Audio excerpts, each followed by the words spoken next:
لڑکی کی شادی کسی بے نمازی سے ہو جائے تو اس لڑکی کا بے نمازی پتی کے ساتھ رہنا جائز نہیں ہے. سمجھائے, مانتا ہے تو ٹھیک ہے, نہیں مانتا تو الگ ہو جائے. سوال یہ ہے کہ وہ طلاق نہ دے تو طلاق دینے کی ضرورت ہی نہیں ہے, کیونکہ بے نمازی مسلمان ہی نہیں ہے, اور جب مسلمان نہیں ہے تو کسی کافر کے نکاح میں رہنے کی ضرورت بھی نہیں ہے. یہ نکاح آٹومیٹکلی فسق, اپنے آپ ختم. بے نمازی کے ہاتھ کا کھانا جائز نہیں ہے, بے نمازی کے ہاتھ کا پانی جائز نہیں ہے.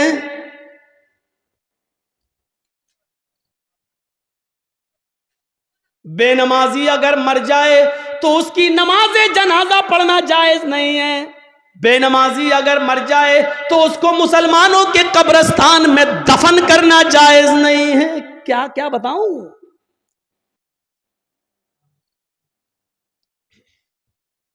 لیکن سب چل رہا ہے. کتنا بڑا دل گردہ ہے آج, جس کی حیثیت یہ ہو اور شادی کے موقع پر ہم یہ نہ دیکھیں. پوچھتے ہیں لڑکی پڑھی لکھی ہے؟ ہاں. کتنی؟ قرآن پڑھی ہے. کتنا بڑا کارنامہ ہے, قرآن پڑھی ہے. اور قرآن کھلتا کب ہے؟ رمضان میں. پھر پورے رمضان تک بند رہتا ہے. پھر جب رمضان کا مہینہ آئے گا تب وہ کپڑے سے کھلے گا, دھول اس وقت صاف ہوگی. اپنے جہیز کے برتن روز دھوئے گی. اماں کی اور باپ کی طرف سے ملے ہوئے برتن روز دھوئے گی. لیکن قرآن جس جزدان میں لپٹا ہوا ہے اس کو مہینوں ہو جاتے ہیں, اس کو صاف کرنے کی نوبت نہیں.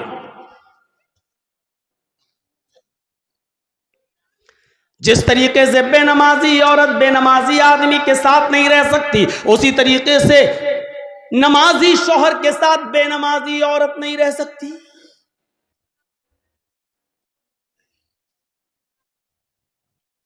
دیکھ رہے ہیں آپ, ان نبیوں پر بھی نماز فرض تھی. یہ الگ بات ہے کہ کسی نبی کے اوپر 2 رکعت فرض تھی, کسی نبی کے اوپر 4 رکعت فرض تھی, کسی نبی کے اوپر 3 رکعت فرض تھی, کسی کے اوپر 2 ٹائم کی تھی, کسی کے اوپر 3 ٹائم کی تھی, صبح دوپہر شام, اور کسی کے اوپر 5 ٹائم بھی تھی, کسی کے اوپر 4 وقت کی بھی نماز فرض تھی. لیکن اللہ کے نبی جناب محمد رسول اللہ صلی اللہ علیہ وسلم جب نبی بنا کر بھیجے گئے تو آپ نے یہ نماز 5 وقت کی فرض کی, کیونکہ اللہ تعالیٰ نے 50 سے 5 وقت کی کر دی. اور جب 5 وقت کی فرض کر دی گئی تو نماز کا اصول یہ بنایا کہ فجر میں 2 رکعت رکھ دی, ظہر میں 4 رکعت رکھ دی, عصر میں 4 رکعت رکھ دی, مغرب میں 3 رکھ دی, اور عشاء میں 4 رکھ دی. کیونکہ کسی نبی کے اوپر 2 تھی, کسی کے اوپر 3 تھی, اور کسی کے اوپر 4 تھی. 2 سے کم نہیں تھی اور 4 سے زیادہ کسی کے اوپر فرض نہیں تھی. اس لیے اللہ کے نبی نے 2 بھی رکھی, 3 بھی رکھی اور 4 بھی رکھی, تاکہ لوگوں کو اس بات کا علم ہو جائے کہ میں کسی نبی کے خلاف نہیں ہوں. میں نے فجر میں 2 رکعت نماز فرض کی ہے تاکہ ان نبیوں کی بھی اقتدا ہو جائے جو 2 رکعت جو پڑھا کرتے تھے.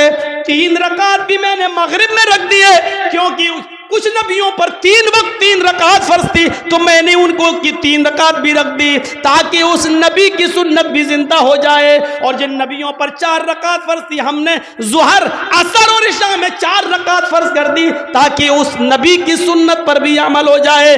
میں نبیوں کا مخالف نہیں ہوں, میں رسولوں کا مخالف نہیں ہوں, ہاں میں آخری نبی ہوں. اب طریقہ میرا چلے گا, اب راستہ میرا چلے گا.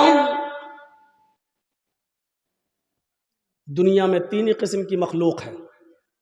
ایک مخلوق جو ہمیشہ کھڑی رہتی ہے, جیسے پیڑ, درخت, پہاڑ, یہ کھڑے ہیں. کچھ مخلوق جھکی ہوئی ہوتی ہے, جیسے بھینس, بکری, گائے, بھیڑ. آپ دیکھیے ہم لوگ جب ایسے رکوع میں چلے جائیں تو بالکل وہی شکل ہو جاتی ہے. اور کچھ مخلوق زمین سے چپکی ہوئی ہوتی ہے، جیسے چھپکلی، چوہا دیوار پہ بھی چڑھے گا تو چپکا ہوا ہوگا، زمین پہ ہوگا تو ایسے ہوگا. یہ 3 ہی قسم کی مخلوق ہے، چوتھی کوئی قسم نہیں ہے. اور اللہ کہتا ہے یسبح للہ ما فی السماوات و ما فی الارض، زمین و آسمان کی ساری مخلوق اللہ کی تسبیح بیان کر رہی ہے، اللہ کی حمد و ثنا بیان کر رہی ہے. اللہ کے نبی صلی اللہ علیہ وسلم نے نماز میں یہ تینوں کنڈیشن لاگو کر دی ہے. اللہ اکبر، اے اللہ یہ پہاڑ بھی تیری حمد و ثنا بیان کرتے ہیں، یہ درختوں کے پتے بھی حمد و ثنا بیان کرتے ہیں.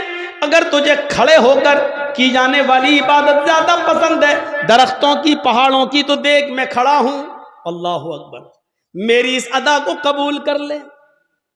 اگر تجھے 4 پیر والے جانوروں کی عبادت زیادہ پسند ہے تو دیکھ میں جھک گیا ہوں.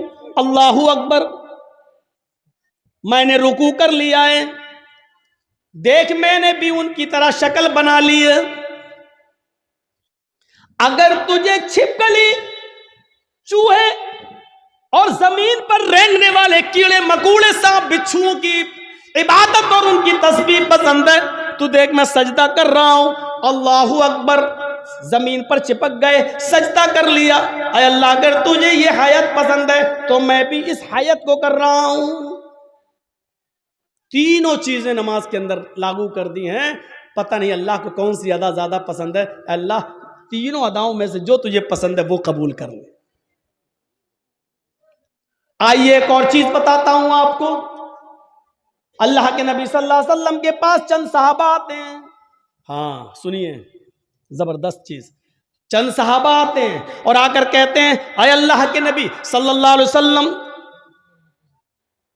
میں جب مسجدوں میں نماز پڑھنے جاتا ہوں تو یہ کافر کان لگا لگا کر سنتے ہیں، دیواروں پر کان لگا کر سنتے ہیں. جب ہم زور سے مسجدوں میں نماز کی حالت میں قرآن کی تلاوت جب میں زور سے کرتا ہوں تو یہ کافر سن لیتے ہیں باہر سے، پھر یہ مسجدوں میں گھس جاتے ہیں اور بے تحاشا مارتے ہیں.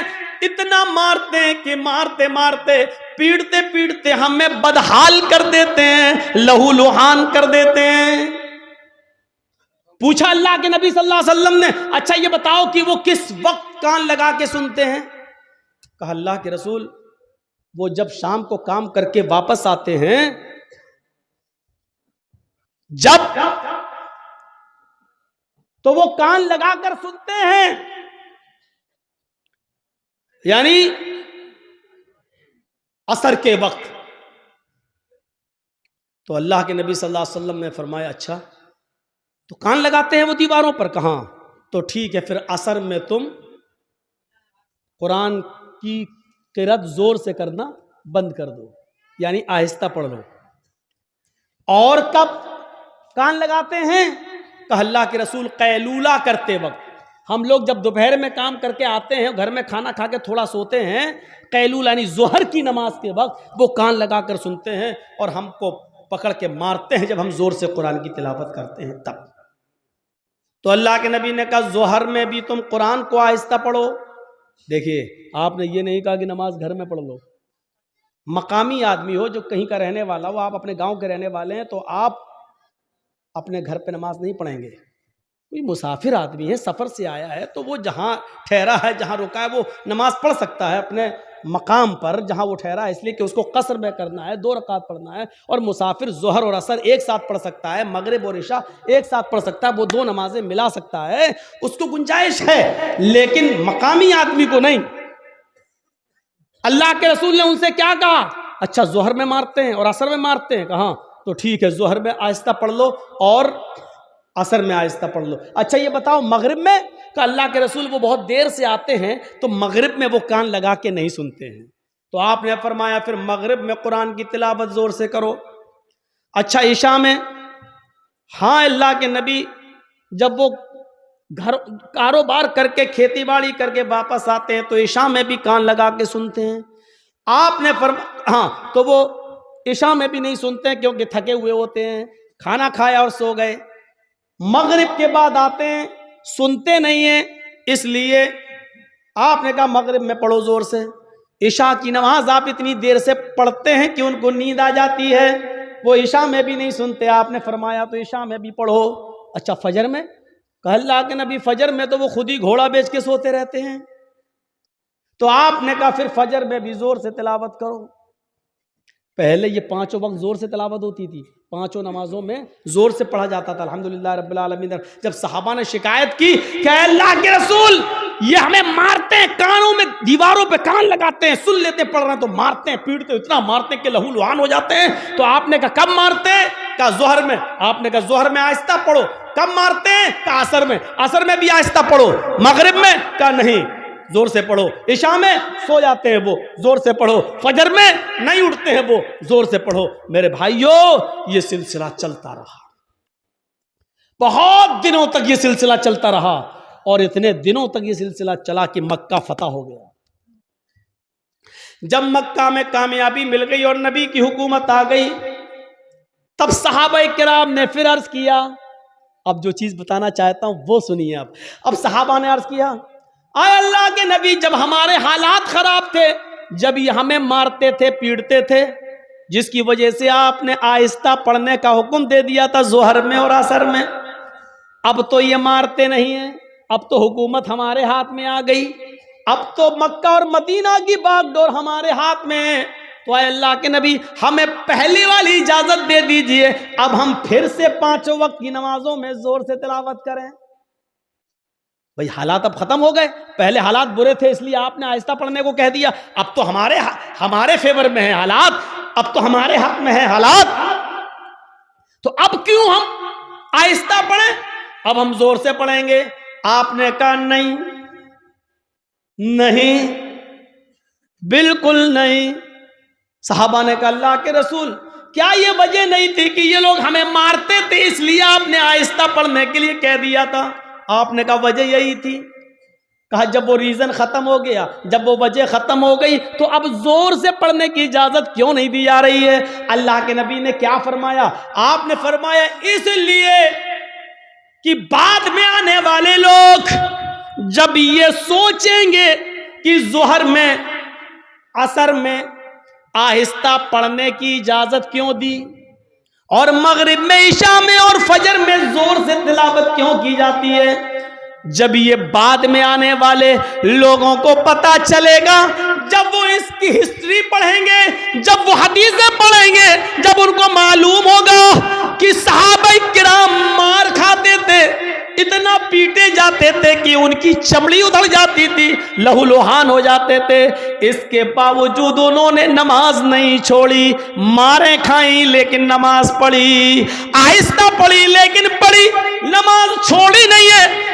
جب ان کو اس بات کا علم ہوگا تب ان کو پتا چلے گا کہ صحابہ کرام نے بڑی سے بڑی مصیبتیں جھیلی ہیں لیکن نماز نہیں چھوڑی ہے، نماز ترک نہیں کی ہے، تو پھر وہ بھی نمازی بن جائیں گے، وہ بھی نماز کے پابند ہو جائیں گے. اب آپ کو اندازہ ہے میرے بھائیوں صحابہ کرام مارے کھاتے تھے، اتنا پیٹتے تھے کہ ان کی چمڑی ادھر جاتی تھی، جسم سے خون بہتا تھا، لیکن اس کے باوجود نماز پڑھ رہے ہیں. اللہ کے رسول نے کہا زور سے مت پڑھو، آہستہ پڑھو، لیکن پڑھو. نماز ایسی کنڈیشن میں بھی معاف نہیں.